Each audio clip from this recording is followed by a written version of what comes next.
everyone, and welcome to our video about women, men and language. In this video we're going to think about how language is used to talk about women and men and how women and men use language. It is interesting to consider whether language used to label women and men is symmetrical, the same for both, or asymmetrical. Look at each of the following sets of pictures and write down the job that the people in the pictures do. That's all I want you to do, just write down the job.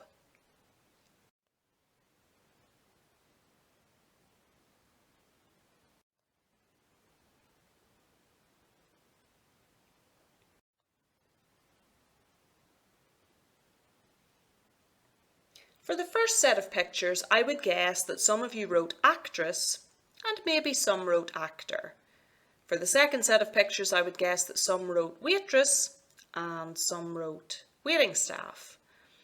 And for the third set of pictures, or the third picture, I would guess that some of you wrote air hostesses and some wrote air cabin crew. The point to note here is that quite a lot of terms for activities or jobs or roles that have been differentiated along gender lines. Definitely in the past, and some of them still are. Do you think they should be?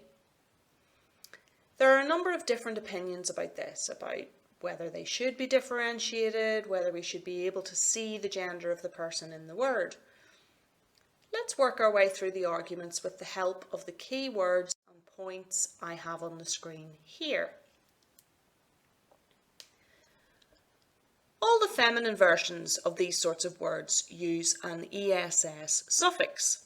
A suffix is a set of letters that are placed at the end of a word to create a derivative of that word, that is, a different version of the word. Some would argue that the ESS and the ENNE suffixes, like we have in something like comedienne, mark the feminine term as lesser. There are two words to focus on here, mark and lesser. Let's think about mark or marked first of all. Putting a suffix on a word produces a different version of it. Given that the differentiated form came after the form it is differentiated from, we tend to think of the first form, in our case actor, waiter and host, as the main or regular or normal form. In sociolinguistic terms, we call this the unmarked form. The new form is marked out as different. In sociolinguistic terms, we call it the marked form. In addition, the newer form is often considered to be in some way lesser. This happens firstly because it is differentiated from the originally existing form. Furthermore, the originally existing form was for a long time, and sometimes still is, used as the generic term as well as the male term. Think about actor and actress. Where we are talking about men and women, we use the originally existing or male term actors. The suffixed term seeming lesser also happens because the differentiation is sometimes based on a facet of identity that is differentiated along power lines. In this case, we are considering gender, and the male gender holds more power in society. This is changing over time, of course, but it is still the case to some extent. Therefore, the female version of a word is arguably pushed to the periphery both by being something other than the main form of the word and by being associated with a relatively less empowered gender. However, other people argue differently. They argue that having the S or N forms does not make the woman seem lesser at all. They argue that removing the suffix term and only using the originally existing term for everyone makes women less visible, because we are more likely to think about or picture a man when we hear the generic of any of these terms, like actor or host, because they are used for the gendered male term as well as for the generic term. We can see the relevance of this argument, particularly when we think about a term like comedienne. Stand-up comedy is, more than most work arenas, a male-dominated one. Given there are fewer women in comedy than there are men, we could argue that it's good to be able to explicitly see that women comedians exist, and this is possible via the use of a suffixed or gendered version of the term. On that basis, some might argue that comedian is better even than the completely neutral term stand-up comic. What do you think? There's a slightly different argument to have where the generic term has not only the tendency to be perceived as male in the way that those we've talked about before do, but where the male gender is actually written into the term. I refer to terms such as policeman and fireman. When I was growing up, you would always have referred to policemen and firemen. Policewoman entered the language as more women joined the police force, though firewoman never really did, even though there are women who work in the fire service. Subsequently, neutral terms were proactively introduced: police officer and firefighter. Anecdotally, I would say that these neutral terms have gained wider usage more successfully than the generic use of actor and the generic use of waiting staff have. This is maybe because people feel it is more important to neutralise the term where man actually forms part of the generic term. Whew, it's certainly complex, isn't it? Why not take a few minutes to think about what your own position is on any or all of this, and how far you think we've come along the road to all such terms being gender neutral.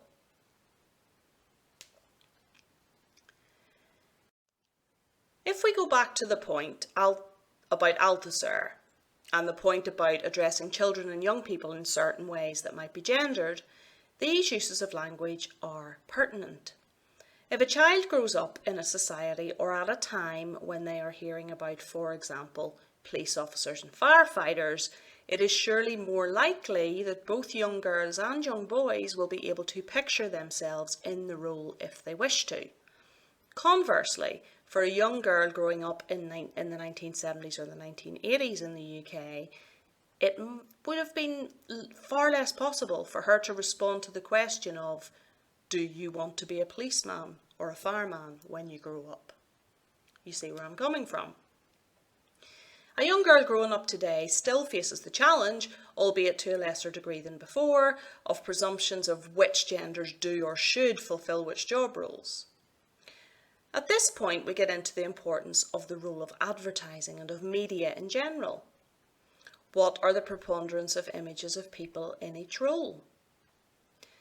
As early as the 1980s, some toy manufacturers, for example, chose to portray against the perceived gender norms for their products. For example, they might produce a product or promotional image with a young girl playing with a toy toolkit, a car or doctor's set, or a young boy playing with a kitchen or a baby doll. So it is clear that this is a multifaceted picture with gendered language as just one facet of it, and just one facet which is developing as society develops. If all of this has been a bit head melting, to use a good Belfast expression, why not take a break and come back to the rest of the video in a wee while. Next, I'd like you to think about the titles we choose for ourselves. I just want you to have an initial think about these next couple of aspects of gender, and we'll explore them and discuss them further in class.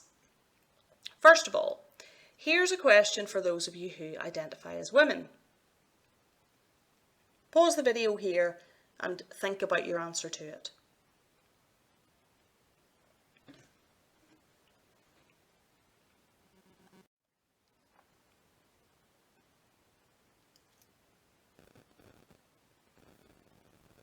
Now, here's a question for everyone.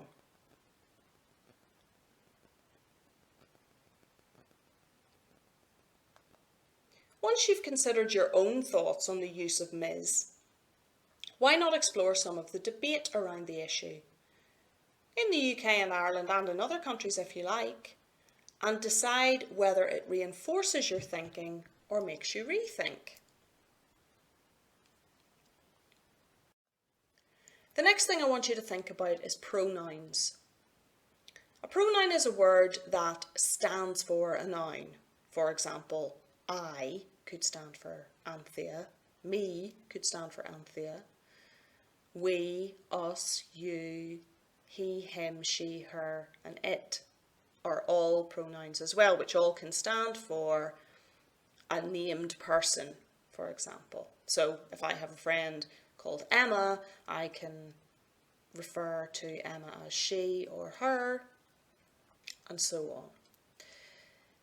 The English language has evolved a great deal when it comes to words we use to identify gender, going beyond the binary of she and he with the pronouns. Here are just a few examples. It is common in some contexts today to be asked what your pronouns are, and it is sometimes considered best practice for everyone to share their pronouns so that everyone in a given context knows how to refer to one another in a way that is appropriate to that person. I'd like you to reflect on this, and we'll discuss it in class. Think about whether you think it's important for everyone to identify their pronouns, even where you think your pronouns are nothing out of the ordinary. For example, if your pronouns are she, her, and you were born a woman, or your pronouns are he, him, and you were born a man. When you're reflecting on this, think again about what we said about unmarked and marked terms, and whether sharing or not sharing one's pronouns could have implications for how different pronouns, and by extension different people, come to be viewed. We'll move on now to how women and men use language. This is not necessarily natural. As you consider this, keep thinking about our explorations of construction and of nature and nurture. Here are some of the linguistic features associated with women. It's argued that women speak about more female topics, and by extension that men speak about more male topic choices. It's argued that women tend to overlap rather than interrupting. Overlapping is where one speaker is talking about a topic, that speaker is not finished, and another speaker comes in and talks about the same topic in a way that builds on rather than challenges or undermines the first speaker's point, and that develops the topic rather than changing it, as interruption would do. So it's said that women overlap more and men interrupt more. It's said that women provide more minimal responses and what is known as back-channel support than men. This refers to things like yeah, head nodding and things like that. Women are argued to also use hedges more than men. These are words like well, I mean, you know, kind of, like, I suppose, and so on, which can be read as weakening the speaker's point or as proactively allowing for and respecting that other speakers may have different views. Another linguistic feature women are said to use is epistemic modals. Don't worry about the terminology, it's just an illustration. These are forms of a verb that allow for possibility rather than claiming actuality. They are forms such as should, would, could, may, and might. Again, these slightly lessen the force of what a speaker is saying, and as such could be interpreted similarly to hedges. I'm going to give you a couple of clips on very broadly the same topic of cars from two popular TV shows, Loose Women and Top Gear. See if you can identify any gendered linguistic features in them. Look for the features that are associated with women in the Loose Women clip and think about whether these are not present in the Top Gear clip. Don't presume that every speaker will fit the mould though. Be ready for someone to be a bit more outside the norm. If anyone is outside the norm, that challenges any claim that gendered language is about gender, doesn't it? Or it at least challenges whether it is only about gender and not about something broader like power or the role that someone is playing. Make some notes in case we come back to this in our live session. I'm keen to see what you think. Just a note before I play the clips. These TV shows contain a significant amount of relatively informal discussion, albeit discussion that is partly planned and to some degree performed for an audience. I was keen to find examples which might clearly illustrate some of the gendered linguistic features so that you can recognise them. I have purposefully therefore chosen clips that contain same-sex groups of speakers from programmes that could be considered gendered and to some extent even gender stereotypical. So do not think of these clips as representative. They are absolutely not. Neither, however, should you consider them a bad choice for this because of their extremity. We have already considered the fact that performing gender is a thing. If you think about it, we all do it all the time by interacting a bit differently with our friends of different genders, with our partners of different genders, and so on. So these are interesting clips to use. Shocking news today, actually, that this may soon be a sound of the past. Now, instead of high-performance patrol cars, West Midlands Police are responding to budget cuts by sometimes using family runarounds that don't have sirens. So a little 1.3 little scooter round. Do you think this is a good idea to save money? I can't imagine them racing to the scene of a crime. No, I heard it on the siren. radio this morning, and they were sort of suggesting how much it might cost to put one of these lights on a vehicle. But how about just switching the car out that's going to be stuck in traffic if you can't have the rules of a policeman to kind of run the red lights, and just have motorbikes? You know, in America they have them everywhere, like the old-fashioned chips with the leather outfits. They look pretty cool as well. And then they can zip in and out of the traffic really easily without having to do the sort of speeding, and they can have the lights, and they're cheaper than a vehicle, I would imagine. You know, I'm surely there must be other ways, because how are we going to fight crime queuing up in London's traffic or anywhere else in England? I suppose a lot of time you've got to have two officers attending, haven't you? So maybe a bike. Well, call me an old cynic. Yeah, but isn't this just part of the police strategy to complain at every opportunity about the government's proposed cuts to their budget? So every week we get a new example of, oh, we can't afford to do this, we can't afford to do that. Last week, week before, Merseyside Police said, oh, well, we're going to ignore crimes that are not in the public interest. And another police force said, well, if you've been burgled, you've got to email in the details. And there's only even though your computer might have been stolen. Exactly. Good point. Very good point. I mean, I just regard this as yet another bit of PR, and you know, the police are going to have their budgets cut, and some things will have to go. But this is just another thing. Oh, we're going to not have sirens. I mean, exactly. Well, it is. 2 new diesels with 271 and I think 270. 237, 271 Come on, brake nobody horsepower. gives a pig's arse about all that diesel stuff.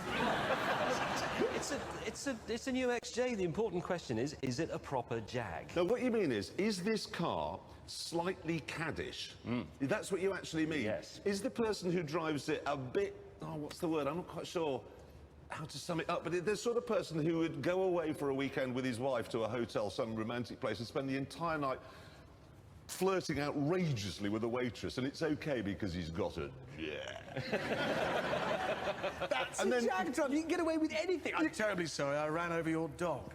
Oh, in my Jag. Is it fair to say, do you think, that no Jag driver is ever entirely trustworthy, but it's in a really nice, likeable way? Well, because if you went to a prison, forget the sort of stabbists and the skangies, the ones who are in there for a bit of tax dodging. Yeah. I bet 80% have got Jags. You know what I mean, eh? Have you got a Jag? Who here's got a Jag? You've got a Jag? Look at him. Yeah, he's a Jag driver. He goes away with a sort of girl for the weekend and then goes, awfully sorry. Bit of an issue with Would the you wallet. mind awfully settling this while I go and warm up the Jag? You know what I mean? The thing is, I think that is just a brilliant, brilliant piece of design because it's a Jag, but it's kind of modern. It is important to ask if there are differences, why are they there? There are a number of theories about this. Firstly, deficit theory. Even the name of this one presents us with very negative connotations. This theory suggests that women's speech is lacking in some way. Back in the 1970s, when people started thinking about these differences, they explained them in relation to women being less confident, weaker, and so on. This approach went out of fashion quite quickly, which is perhaps not surprising given how gender evaluative it is. Next, there's dominance theory. This theory says that this language use that women do reflects what is going on in society, that the linguistic features people use relate to the norms and expectations society has of them. This theory would say that women have relatively less power than men in society, albeit that this is changing all the time, and this gets played out in language use, with women therefore being less assertive, less direct, and so on. Then there's difference theory.